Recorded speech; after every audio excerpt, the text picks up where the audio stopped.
Honorable Speaker, I present the budget for 25-26.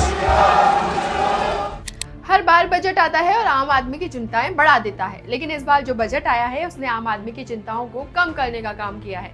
वित्त मंत्री निर्मला सीतारमण ने 2025-26 के लिए 50,65,000 करोड़ रुपए का बजट पेश किया। इस बजट में निर्मला ताई ने छोटे मजदूरों से लेकर नौकरी पेशा मिडिल क्लास का पूरा ध्यान रखा है। अब से नौकरी पेशा के लिए 12,75,000 और बाकी टैक्स पेयर्स के लिए 12 लाख तक की आय को टैक्स फ्री कर दिया गया है।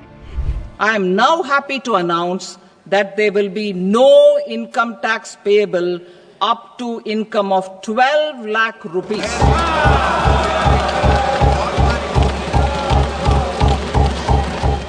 दिल्ली में 5 तारीख को विधानसभा चुनाव है। ऐसे में बीजेपी को इस छूट का बड़ा फायदा मिल सकता है। दिल्ली की आबादी 5 करोड़ 38 लाख है। इनमें से 40 लाख लोग टैक्स भरते हैं। दिल्ली में कुल वोटर 1 करोड़ 55 लाख है। ऐसे में ये बजट आम आदमी पार्टी के लिए तख्ता पलट करने में बीजेपी के लिए कारगर हो सकता है।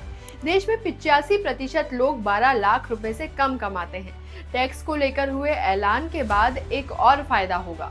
दरअसल अब टैक्स की बचत के चलते लोगों के पास पैसे बचेंगे और लोग यही पैसे दूसरी चीजों पर खर्च कर सकेंगे। इससे एफएमसीजी, ऑटो, रियल एस्टेट और दूसरे सेक्टर्स को बूस्ट करने में मदद मिलेगी। बुजुर्गों को अब से 1 लाख तक की ब्याज आय पर टीडीएस नहीं देना होगा, यानी अब किसी डिपॉजिट से उन्हें 1 लाख रुपए तक ब्याज मिल रहा है तो उन्हें टीडीएस नहीं देना होगा। इससे 10 करोड़ से ज्यादा बुजुर्गों को फायदा होगा। निर्मला ताई ने इस बजट में महिलाओं का भी पूरा ध्यान रखा है। 5 लाख SC/ST महिलाओं को अगले 5 साल में 2 करोड़ रुपए का टर्म लोन दिया जाएगा। आंगनबाड़ी योजना के तहत देश भर में 8 करोड़ से ज्यादा बच्चों और 1 करोड़ से ज्यादा गर्भवती महिलाओं को पौष्टिक भोजन भी मिलेगा। महिलाओं के लिए मिशन शक्ति योजना के तहत 3,150 करोड़ रुपए का बजट दिया गया है। वहीं स्वधार गृह, मातृवंदन, वर्किंग वुमेन्स हॉस्टल और नेशनल क्रेच जैसे स्कीम्स को 2,521 करोड़ रुपए का बजट दिया गया है। निर्भया फंड के तहत चल रही योजनाओं के लिए 30 करोड़ का बजट तय किया गया है। ये योजनाएं रेप पीड़िताओं के लिए चलाई जाती है। साथ ही नॉर्थ ईस्ट में महिला एवं बाल विकास के लिए 2,615 करोड़ की योजनाएं बनाई गई हैं। बजट में युवाओं के लिए सरकार ने खजाना खोल दिया है। स्टार्टअप के लिए 10,000 करोड़ रुपए का फंड बनेगा, जबकि 500 करोड़ रुपए से 3 आर्टिफिशियल इंटेलिजेंस एक्सीलेंस सेंटर बनेंगे। मेडिकल एजुकेशन में अगले 5 साल में 75,000 सीटें बढ़ेंगी। देश में 23 IIT में से 6,500 सीटें बढ़ाई जाएंगी। वहीं PM रिसर्च फेलोशिप के तहत 10,000 नई फेलोशिप दी जाएगी। इस बजट में कैंसर पेशेंट्स को भी राहत दी गई है।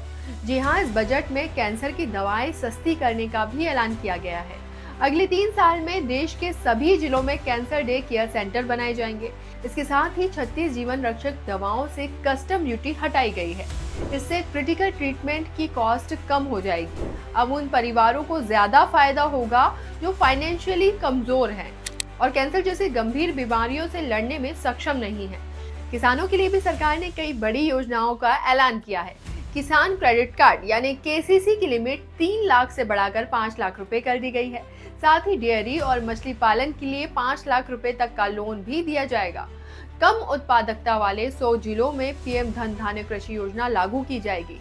इसके तहत प्रोडक्शन बढ़ाया जाएगा। इसके अलावा दालों में आत्मनिर्भरता हासिल करने के लिए 6 साल का मिशन भी होगा। इसके अलावा देश में ज्ञान भारत मिशन भी शुरू होगा, जिसके तहत 1 करोड़ मैन्युस्क्रिप्ट का डिजिटलाइजेशन होगा। सभी सरकारी मिडिल स्कूल और प्राइमरी हेल्थ केयर सेंटर को ब्रॉडबैंड कनेक्टिविटी से भी जोड़ा जाएगा। स्किल बढ़ाने के लिए राष्ट्रीय स्तर के 5 सेंटर बनाए जाएंगे। ये बजट फूड डिलीवरी और कैब ड्राइवर्स के लिए भी नया ऐलान लाया है। 1 करोड़ GIG वर्कर्स यानी फूड डिलीवरी करने वाले, कैब चलाने वाले और ऑनलाइन डिलीवरी करने वाले वर्कर्स को आई कार्ड दिए जाएंगे। इनका ई-श्रम पोर्टल पर रजिस्ट्रेशन किया जाएगा। इन्हें प्रधानमंत्री जन आरोग्य योजना के तहत स्वास्थ्य सुविधाओं का भी फायदा मिलेगा। रिपोर्ट के मुताबिक 2030 तक इन GIG वर्कर्स की संख्या 23 करोड़ से ज्यादा हो जाएगी।